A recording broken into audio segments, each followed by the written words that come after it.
नमस्कार दोस्तों, आज की वीडियो में मैं लेके आया हूं मैं ऑटोमोबाइल सेक्टर की बहुत ही दमदार कंपनी जो मैन्युफैक्चरर है टू व्हीलर्स की और जो ईवी टू व्हीलर्स में भी अपना हाथ आजमाने में पीछे नहीं है। दोस्तों, मैं बात कर रहा हूं हीरो मोटर की।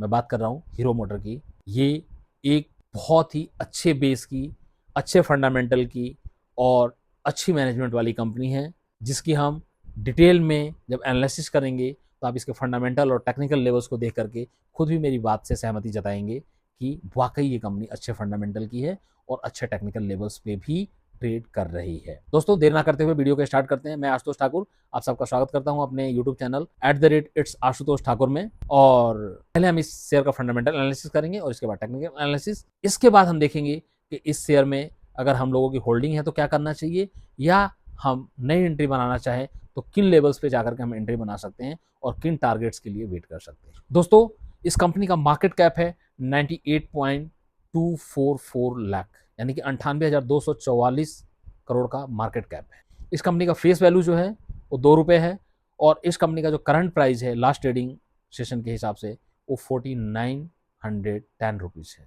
4910 का है। इस कंपनी का जो ऑल 52 वीक हाई है वो 6390 का है और ऑल टाइम हाई भी इस शेयर का यही है और 52 वीक लो जो है वो 4195 का है।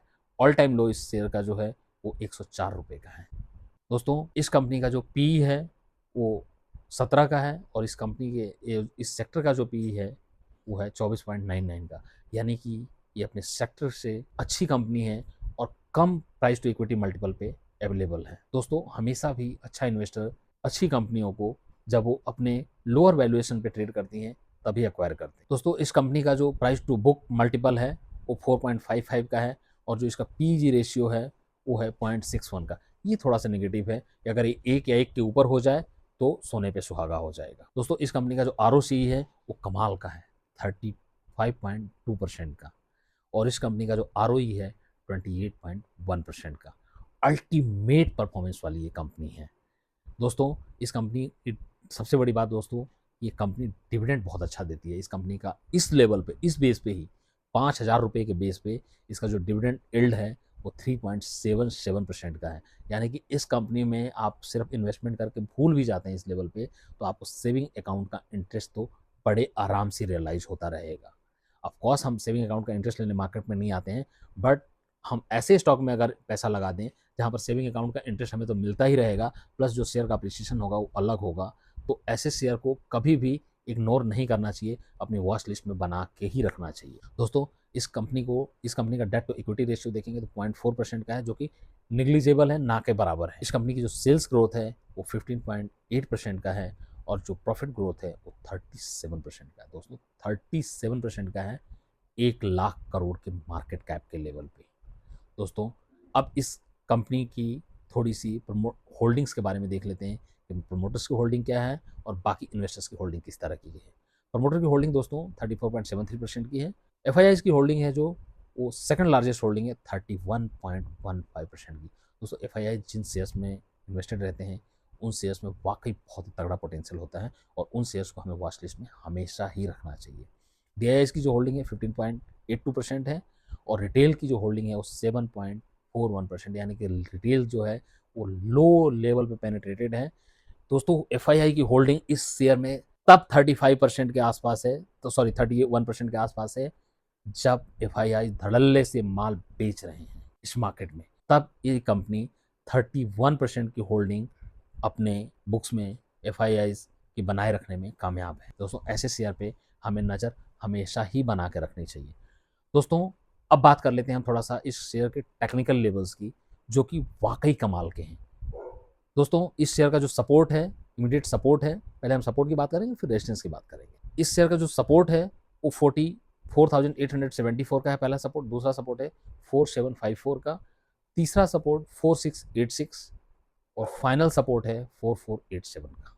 दोस्तों, इस कंपनी का जो रेजिस्टेंस है वो है 5145 का, मतलब यहाँ से इमीडिएटली 5145 जाने का पोटेंशियल तो इसके अंदर है ही है। दूसरा जो रेजिस्टेंस है वो 5332 का, तीसरा रेजिस्टेंस जो है 5488 का, चौथा रेजिस्टेंस जो है 5695 का। दोस्तों, अगर ये शेयर 5165 के ऊपर अगर डिसाइसिवली बंद होने में कामयाब हो गया तो ये ऑल टाइम हाई को भी टच करने का पूरा पोटेंशियल रखता है। अब दोस्तों इसके हम मूविंग एवरेजेस की बात करते हैं, क्योंकि बिना मूविंग एवरेजेस के एनालाइज किए हुए किसी भी शेयर का टेक्निकल एनालिसिस कंप्लीट नहीं हो सकता। दोस्तों इस शेयर का जो 20 डेमा है वो 4909 पे है, जो 50 डेमा है वो 4973 पे है, और 100 डेमा जो है 5094 पे है, और 200 डेमा 5237। दोस्तों इस कंपनी का जो करंट प्राइस है वो 4910 का है, यानी कि ये शेयर अभी अपने 20 डेमा के आसपास ट्रेड कर रहा है, जो कि बहुत ही कन्विक्शन बनाता है कि इन्वेस्टमेंट इस लेवल पे किया जा सकता है। दोस्तों इस कंपनी का RSI आप देखेंगे तो बिल्कुल मॉडरेट है, ना ओवरसोल्ड जोन में है ना ही ओवर हीटेड जोन में है। ये शेयर का RSI जो है 48.98 का है, जो कि बिल्कुल मॉडरेट है, और इस लेवल पे एंट्री आराम से बनाई जा सकती है। दोस्तों इस कंपनी के अब थोड़े से पॉजिटिव और नेगेटिव पॉइंट्स की बात कर लेते हैं। इस शेयर का जो पॉजिटिव पॉइंट है वो ये, पहला तो ये कि डेट फ्री कंपनी है, दूसरा ये कि डिविडेंड यील्ड ज़बरदस्त तरीके की है, 3.77 यानी कि 4% की डिविडेंड यील्ड है, और दूसरी बात, तीसरी और लास्ट बात दोस्तों, कि इसके debtor cycle day by day improve कर रहे हैं, यानी कि इसका कैश फ्लो बेटर हो रहा है। नेगेटिव पॉइंट्स ये है दोस्तों कि सेल्स ग्रोथ इसकी थोड़ी सी और बेहतर हो सकती है। जिस तरीके की प्रॉफिट ग्रोथ ये कंपनी दिखा रही है, अगर उसी तरीके की सेल्स ग्रोथ दिखाने लग जाए तो क्या ही कमाल होगा इस शेयर में। दोस्तों अब हम बात कर लेते हैं इस शेयर की पीयर्स की, इस शेयर के कंपटीटर्स की। पहला कंपटीटर है इसका बजाज ऑटो, जिसका प्राइस टू इक्विटी रेशियो 26.6 और इसका ROC है 28.24।